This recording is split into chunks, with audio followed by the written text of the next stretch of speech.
Welcome আপনাকে লিখিত podcast ক্লিপসের এই ভিডিওতে। সাবস্ক্রাইব করে বেল আইকনটা প্রেস করে দিন এরকম আরও ইনফরমেটিভ ভিডিও সবার আগে পাওয়ার জন্য। ধন্যবাদ।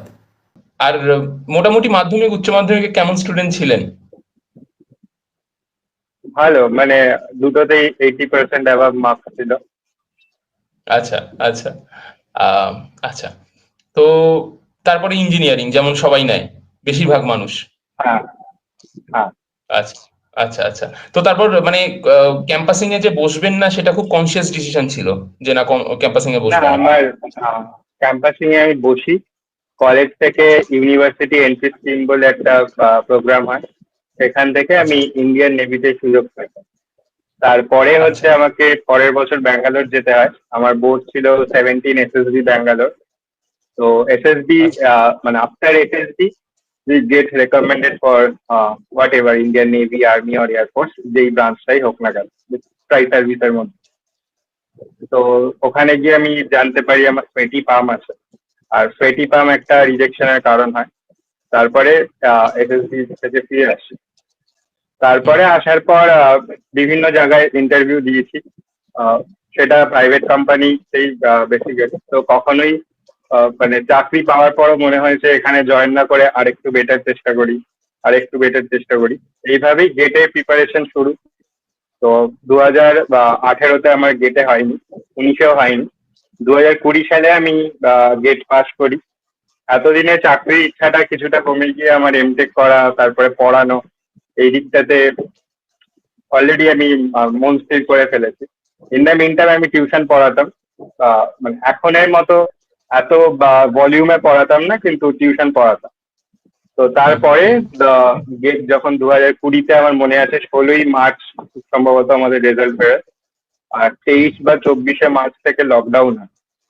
তো ততদিন অব্দি আচ্ছা। ঠিক আছে যে মানে গেট কোয়ালিফাই হয়েছি, এমটেক করবো। কেন আইআইটি যাওয়ার একটা শখ যতজন ইঞ্জিনিয়ারিং করে মোরালেস সবার মধ্যেই আমাদের থাকে, বা হুম হুম হুম সায়েন্স নিয়ে পড়লে আইআইটির প্রতি একটা ভালো লাগা থাকে।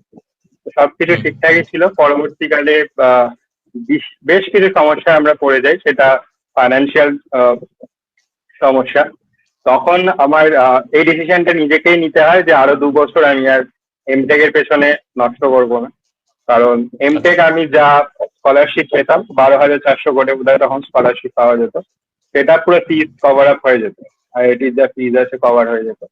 কিন্তু তখন ওই হুম ডিসিশনটা নিতে হয় যে মানে financially, but each day we are going backwards, I could see my family going backwards each day. তো একটা হুম ক্রাইসিস সিচুয়েশন তখন। আরো 2 বছর, মানে আমি যদি বাড়িতে বলতাম আমি এমটেক করবো বা আমি যাবই, মানে আইআইটি যাবই, তখন আমাকে না করতো না। কিন্তু খুব কনসিয়াস ডিসিশন ছিল আরো 2 বছর কি সেই ভলিউম অফ খাটনিটা আমার মা বাবাকে আবার আমি করতে দিতে চাই। তো তখন কনসিয়াসলি সেখান থেকে সরে আসি, মানে ফাইন্যান্সিয়াল স্টেবিলিটিটা তখন দরকার ছিল। তো আমি পড়ানো শুরু করি। তখন অব্দি ডাব্লিউবিসিএস বলে আমার কোনো জানা ছিল না বা কিছু। তো পড়ানো এবং পড়িয়ে ফাইন্যান্সিয়ালি একটা স্টেবল জায়গায় আসা, সেটাই প্রাইমারি মোটিভ ছিল ব্যাক ইন 2020। হুম। এভাবেই জার্নি শুরু। আচ্ছা আচ্ছা। সম্পূর্ণ ভিডিওটি শেষ পর্যন্ত দেখার জন্য ধন্যবাদ। এবং যদি ভিডিওটি ভালো লেগে থাকে তাহলে একটা লাইক করে দিন এবং সাবস্ক্রাইব করে দিন, যাতে এরকম আরও ভিডিও আপনি সবার আগে পেতে পারেন। এবং কমেন্ট করে জানান কেমন লাগলো বা আপনার কি মতামত এই ভিডিওটা সম্পর্কে, এবং বন্ধুবান্ধব সবার সাথে শেয়ার করতেই পারেন। Thank you.